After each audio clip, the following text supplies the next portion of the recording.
Assim, vamos voltar a falar sobre a pandemia da Covid-19. Seychelles, com a maior porcentagem da população totalmente vacinada contra a Covid-19 do que qualquer outro país, fechou escolas e cancelou atividades esportivas por 2 semanas devido ao aumento dos casos. Apesar das medidas que incluem a proibição do encontro de famílias não conviventes e fechamento mais cedo de bares, o país já imunizou mais de 60% da população adulta com 2 doses de vacinas contra o coronavírus.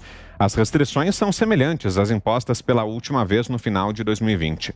O arquipélago do Oceano Índico, com população de cerca de 98 mil habitantes, depende do turismo para grande parte das divisas e agiu rapidamente para iniciar a vacinação em janeiro, usando a doação de vacinas chinesas dos Emirados Árabes Unidos. Até o momento, 62,2% da população elegível foi totalmente vacinada, de acordo com o rastreador de vacinas da Bloomberg.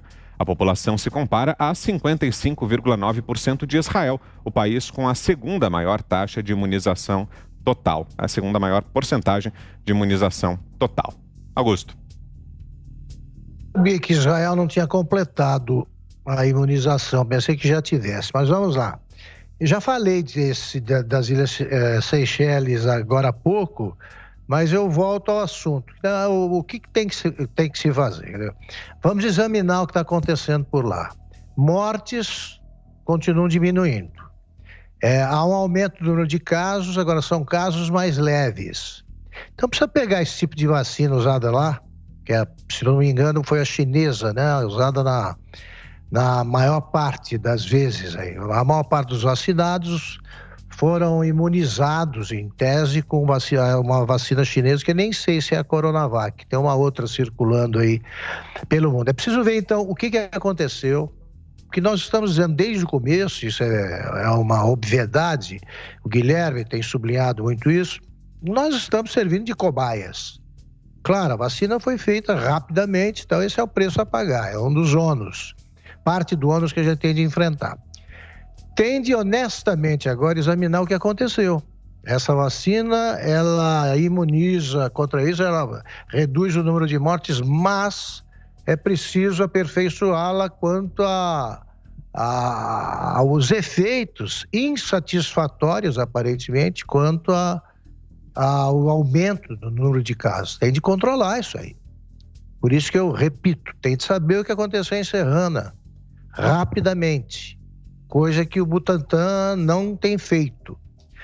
Agora, no caso, vamos ver o que aconteceu lá, temos de ver o que acontece em Israel, em todos os países. Mas é evidente que as vacinas não são a solução perfeita, total, aí para esse problema gravíssimo.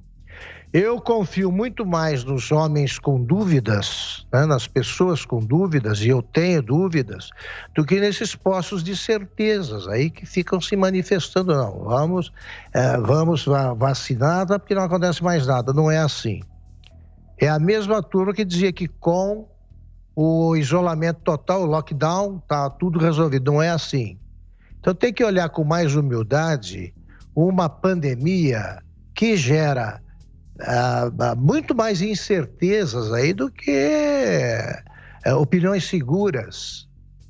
Né? Ficam essas tais agências de checagem aí decidindo o que é bom, o que é ruim, o que é certo e o que não é certo, enquanto cientistas sérios examinam os vários pontos obscuros que existem e vão se multiplicar com a passagem do tempo. Diga, Fiuza, temos 2 minutos. Olha, como disse o Augusto, nós já tratamos, né, desse assunto hoje aqui. Temos que tratar sempre, é um assunto muito difícil, muito complexo, muito cheio de dúvidas, como não poderia deixar de ser. São desafios imensos e sem precedentes, tá? Então, vamos tentar ser construtivo aqui, né? Eu começo pelo fim. Vocês não acham estranho que num processo de imunização que fatalmente está em avaliação, porque o desenvolvimento foi muito rápido e a prática é incipiente, vocês não acham estranho que já vem a história da obrigatoriedade junto? Porque assim, para você obrigar a pessoa a ter uma cidadania de vacinado, ela tem que ter muita segurança de que aquela vacina vai fazer bem a ela, vai imunizá-la e não vai lhe provocar efeitos adversos sérios na saúde, não tem? Onde estão essas certezas?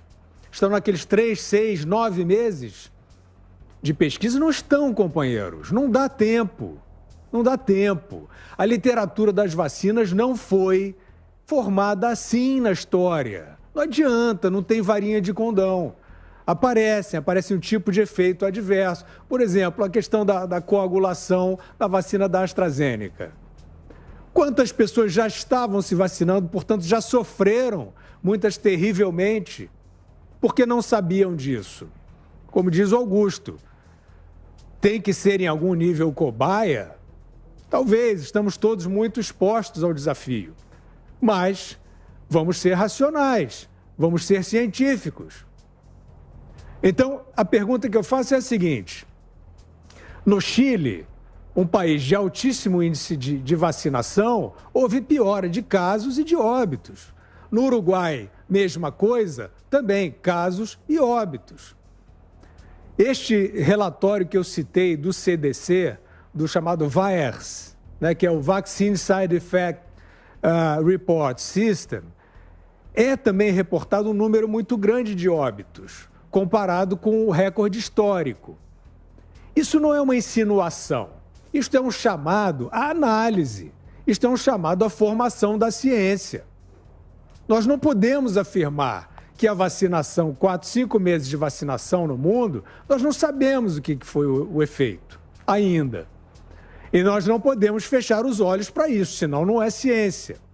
Agora, eu quero saber o que nós fazemos com os alertas de alguns virologistas respeitados. Não estou dizendo que é a verdade, mas eu quero perguntar, o que nós fazemos com os alertas dos virologistas que dizem que vacinar durante a pandemia é potencialmente a criação de variantes mais infecciosas do vírus, que é exatamente o que está acontecendo? É errado isso? Então refutem com ciência, porque nós precisamos saber e saber rápido.